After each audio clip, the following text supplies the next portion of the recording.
Hello viewers, in this video I'll show you how to fix Instagram search bar or search feed not working problem. If you want to solve this problem, please follow the step.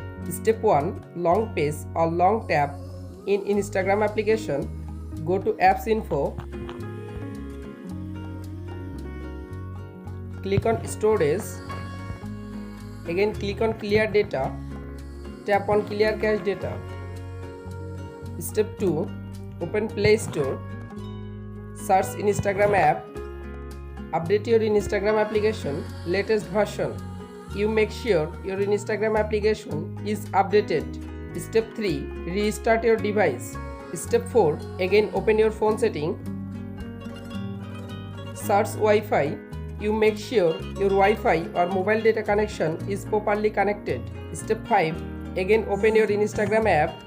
Go to search. You can follow all of the steps to fix Instagram search bar or Instagram search feed not working problem. If this video helpful for you, please subscribe our channel and like this video.